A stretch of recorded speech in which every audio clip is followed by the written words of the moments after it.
Most drafts are starting to look the same. Haaland is in most teams, João Pedro is highly owned, Bruno is highly owned. And that's fine. The template exists for a reason. But the advantage could come from the 2 or 3 spots where you go slightly different.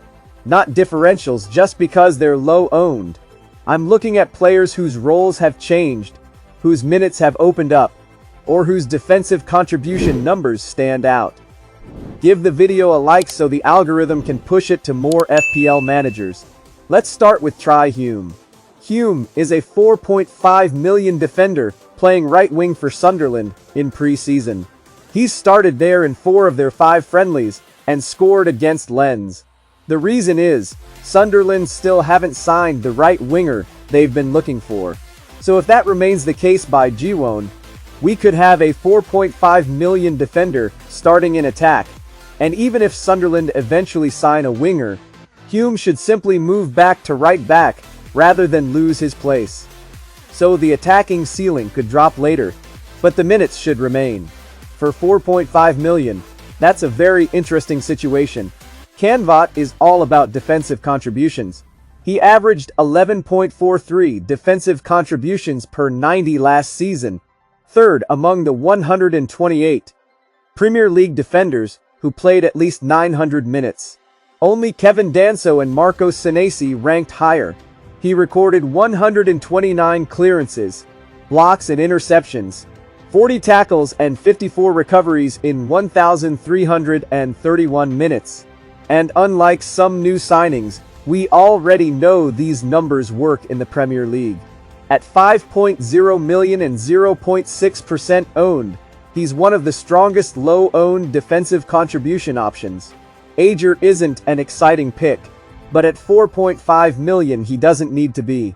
He should have a route into Brentford's starting defense and comes with around a 45% defensive contribution hit rate. So you could be getting a cheap starting defender with another route to points outside clean sheets. If the minutes are secure, he's a solid 4.5 million option.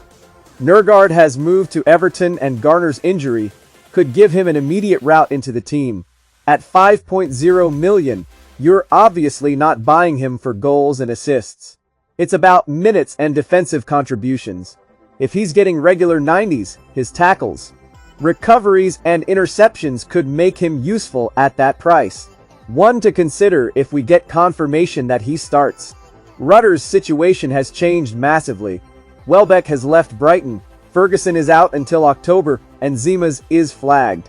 Suddenly the competition for that number 9 position has opened up. Rutter also has 2 goals and an assist in pre-season. So at 5.5 million and under 1% owned, if he starts GW1 as Brighton's center forward, there could be serious value here. Sangaré could be one of the most interesting defensive contribution picks. Brentford have spent a club record fee on him, and last season he averaged 8.01 possession regains per 90. That works out at roughly 12.9 defensive actions per 90, just above the 12 defensive contributions midfielders need for extra FPL points. At 5.5 million and around 1% owned, if those numbers translate to the Premier League, Sangaré could be a very interesting budget option.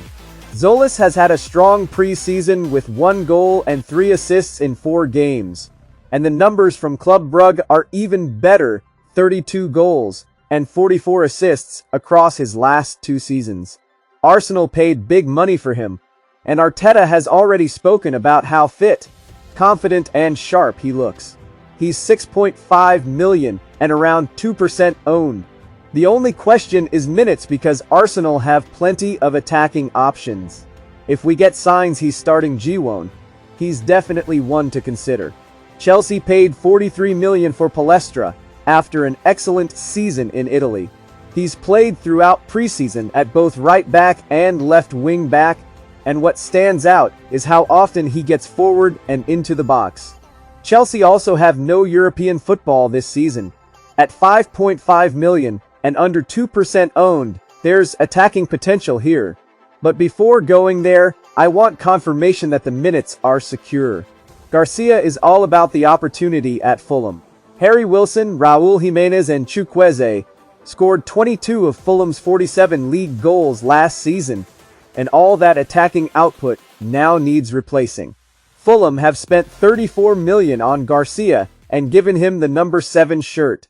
That doesn't automatically make him a good FPL pick, but Fulham have clearly brought him in to play an important role.